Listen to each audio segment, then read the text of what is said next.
வணக்கம். மாலை முரசு செய்திகளை விரிவாக பார்ப்பதற்கு முன் முதலில் தலைப்புச் செய்திகள். கொள்ளிடம் ஆற்றில் 2 உயர்மின் அழுத்த கோபுரங்கள் அடுத்தடுத்து சாய்ந்து நீரில் மூழ்கியதால் பரபரப்பு. முன்னெச்சரிக்கையாக மின்சாரம் துண்டிக்கப்பட்டதால் பெரும் அசம்பாவிதம் தவிர்ப்பு.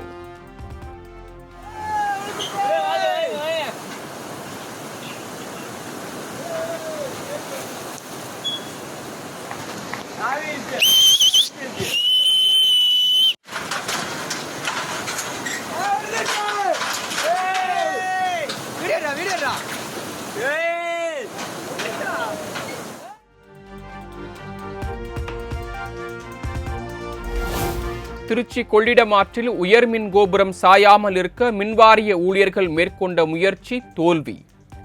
அருகில் இருக்கும் மற்ற மின் கோபுரங்களுக்கு பாதிப்பு ஏற்படுவதை தடுக்க மின்வாரிய பொறியாளர்கள் ஆலோசனை.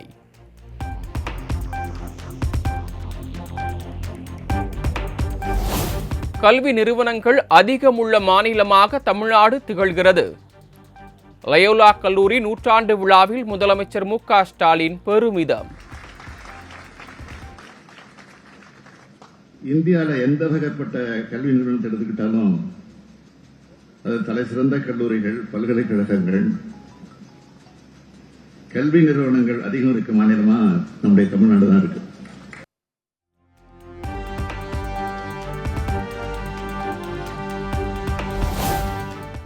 கல்வி கிடைக்காமல் இருந்த நிலை மாறி தற்போது கல்வி நிறுவனங்களால் தமிழ்நாடு நிரம்பியுள்ளது.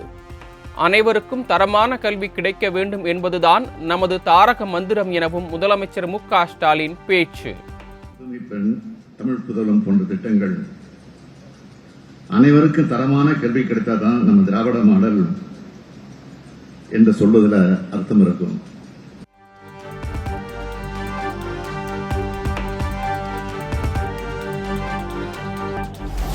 கேரள மாநிலம் வயநாடு நிலச்சரிவில் சிக்கி உயிரிழந்தோர் எண்ணிக்கை 296ஆக உயர்வு.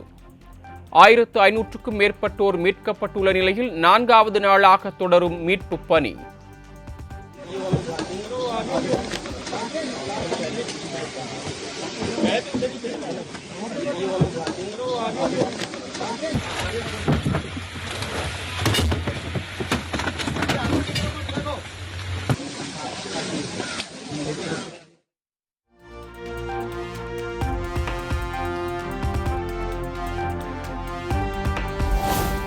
கேரள மாநிலம் வயநாட்டில் இருவஞ்சிப்புழா ஆற்றின் குறுக்கே சூரல்மலை முண்டக்கை இடையே தற்காலிக பாலம் அமைப்பு.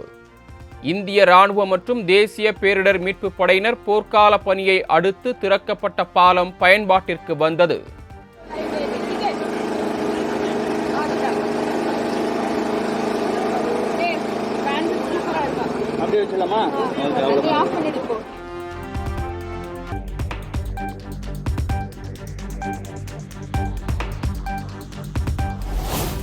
வயநாடு நிலச்சரிவு தொடர்பாக 4 பேர் கொண்ட அமைச்சர்கள் குழுவை நியமித்து கேரள முதலமைச்சர் பினராயி விஜயன் உத்தரவு.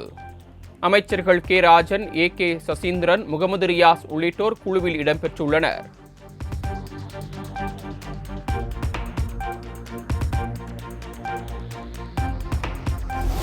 வயநாடு மாவட்டத்தில் உள்ள பள்ளி கல்லூரிகளுக்கு இன்று விடுமுறை. தொடர் கனமழை காரணமாக மாவட்ட நிர்வாகம் உத்தரவு.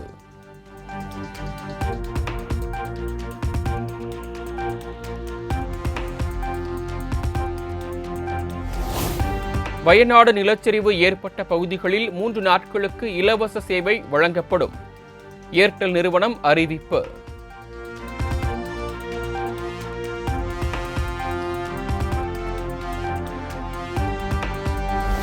தென்மேற்கு பருவமழை தீவிரமடைந்து வரும் நிலையில் நீலகிரி மாவட்டத்திற்கு இன்றும் நாளையும் அதி கனமழைக்கான ரெட் அலர்ட். சென்னை வானிலை ஆய்வு மையம் அறிவிப்பு.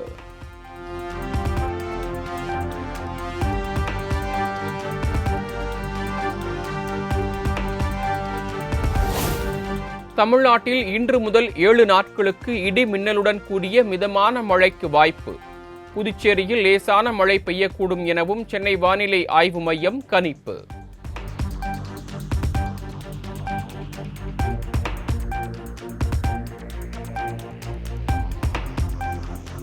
எடப்பாடி அருகே காவிரி ஆற்றின் வெள்ளப்பெருக்கால் 15க்கும் மேற்பட்ட குடியிருப்பு வீடுகளில் புகுந்த தண்ணீர். 1000க்கும் மேற்பட்ட ஏக்கர் விவசாய நிலங்களில் புகுந்த வெள்ளம். கழுகு பார்வை காட்சிகள்.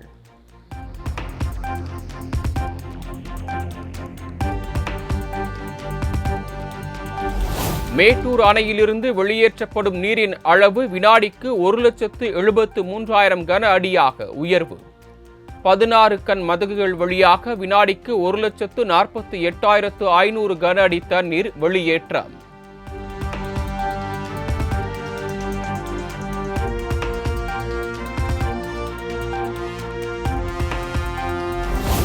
மொழிக் கொள்கையில் மத்திய பாஜக அரசு நியாயமாக செயல்படும் என்ற நம்பிக்கை இல்லை.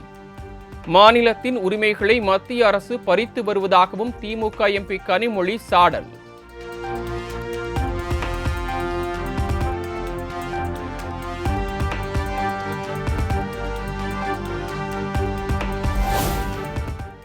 இலங்கை கடற்படையால் மீனவர் மலைச்சாமி படுகொலை செய்யப்பட்டதற்கு பாஜக திமுக அரசுகளின் கையாலாகாத்தனமே காரணம்.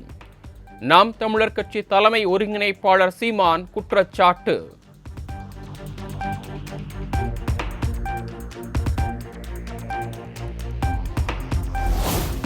ஜூலை மாதம் துவரம்பருப்பு பாமாயில் பெறாத குடும்ப அட்டைதாரர்கள் ஆகஸ்ட் மாதம் பெற்றுக் கொள்ளலாம். தமிழ்நாடு அரசு அறிவிப்பு.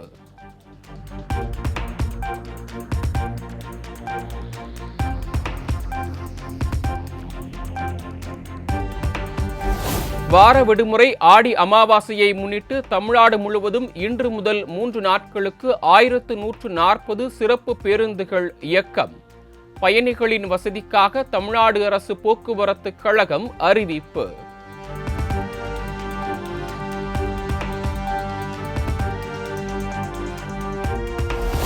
அரியலூர் மாவட்டத்திற்கு இன்று உள்ளூர் விடுமுறை. மாமன்னர் ராஜேந்திர சோழன் பிறந்த நாளான ஆடி திருவாதிரை விழாவை முன்னிட்டு ஆட்சியர் உத்தரவு.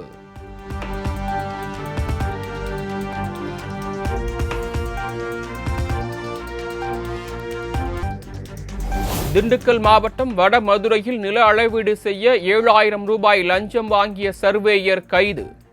லஞ்ச பணத்தை பெற்றபோது கையும் களவுமாக பிடித்த லஞ்ச ஒழிப்பு போலீசார்.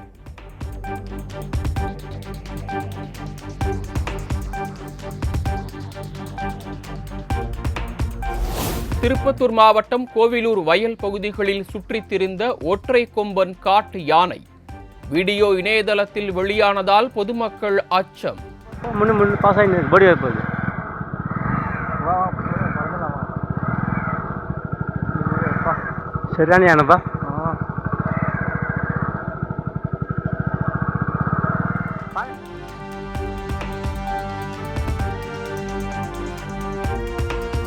மேட்டுப்பாளையம் உதகை இடையேயான மலை ரயில் சேவை இன்றும் நாளையும் ரத்து.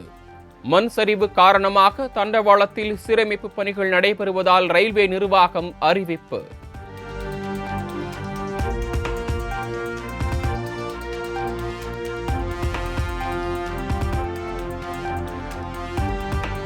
தூக்கி எறியும் தேங்காய் சிரட்டைகளை கலைநயமிக்க கைவினைப் பொருட்கள் மற்றும் ஓவியங்களாக மாற்றி அசத்தி வரும் சகோதரிகள்.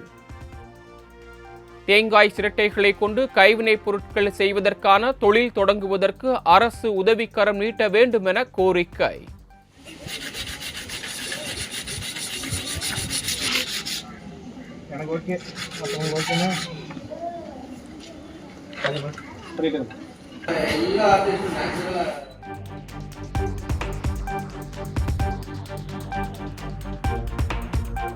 தாம்பரம் திருச்சி இடையே இன்று இரவு 11 மணிக்கு முன்பதிவில்லா பெட்டிகளை கொண்ட சிறப்பு ரயில் இயக்கம். நாளை திருச்சியிலிருந்து தாம்பரத்திற்கு இயக்கப்படும் எனவும் தெற்கு ரயில்வே அறிவிப்பு.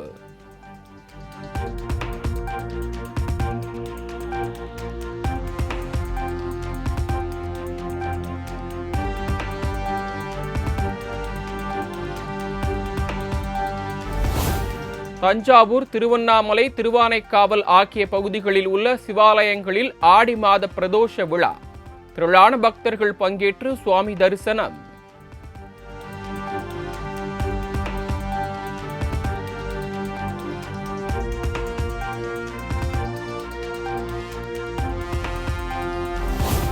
திருப்பதி தேவஸ்தானம் சார்பில் இன்று பக்தர்கள் குறை கேட்பு நிகழ்ச்சி. காலை 9 மணி முதல் 10 மணி வரை பக்தர்கள் தங்களது குறைகளை தொலைபேசி வாயிலாக தெரிவிக்கலாம் என அறிவிப்பு.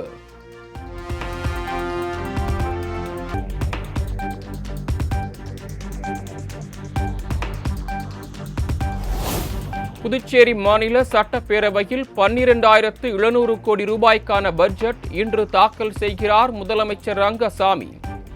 ஏழை மக்கள் பயன்பெறும் வகையில் முக்கிய அறிவிப்புகள் வெளியாகலாம் என எதிர்பார்ப்பு.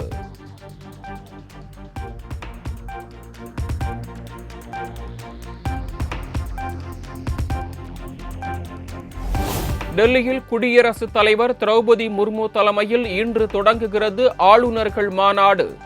2 நாட்கள் நடைபெறும் மாநாட்டில் 3 புதிய குற்றவியல் சட்டங்களை திறம்பட அமல்படுத்துதல் உள்ளிட்டவை குறித்து விவாதிக்கப்படலாம் என எதிர்பார்ப்பு.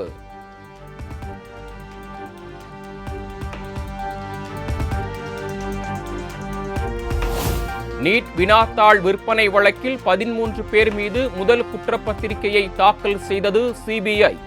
இதுவரை 58 இடங்களில் சோதனை நடந்துள்ளதாக குற்றப்பத்திரிகையில் தகவல்.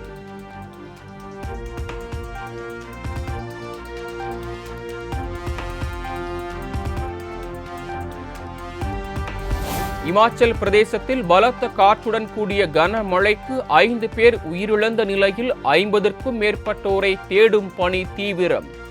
குலு உள்ளிட்ட பகுதிகளில் சாலைகள் அடித்துச் செல்லப்பட்டதால் போக்குவரத்து முடக்கம், மக்கள் அவதி.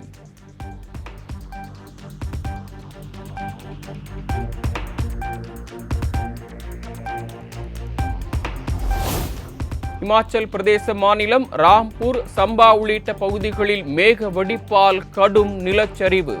பாறைகள் உருண்டு விழுந்ததால் இடிபாடுகளில் சிக்கியவர்கள் மற்றும் வாகனங்களை மீட்கும் பணிகளில் பேரிடர் மீட்பு படையினர் தீவிரம்.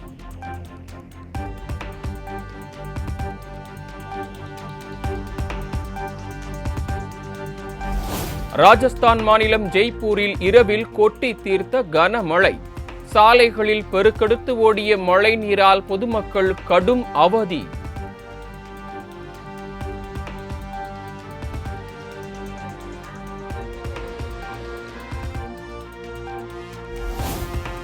ஹங்கேரியில் காலநிலை மாற்றம், தண்ணீர் பற்றாக்குறையால் விவசாயம் பாதிக்கப்படும் அபாயம் உள்ளதாக பொதுமக்கள் புகார்.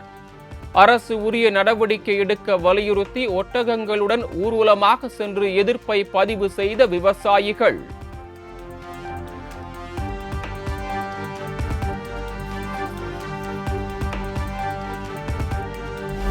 பேட்மிண்டன் மகளிர் ஒற்றையர் பிரிவில் காலிறுதிக்கு முந்தைய சுற்றில் PV சிந்து அதிர்ச்சி தோல்வி. சீன வீராங்கனை ஹீபிங் ஜியோவாவிடம் 21-19, 21-14 என்ற செட் கணக்கில் வீழ்ந்தார்.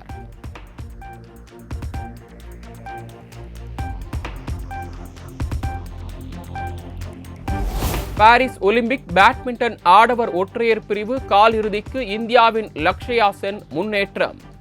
இந்தியாவின் மற்றொரு வீரரான பிரணாயை 21-12, 21-16 என்ற செட் கணக்கில் வீழ்த்தி வெற்றி.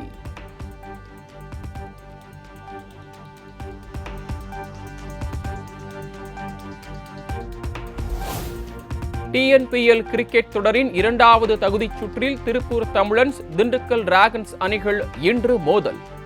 போட்டி சென்னை சேப்பாக்கம் மைதானத்தில் இரவு 7:15 மணிக்கு தொடங்குகிறது.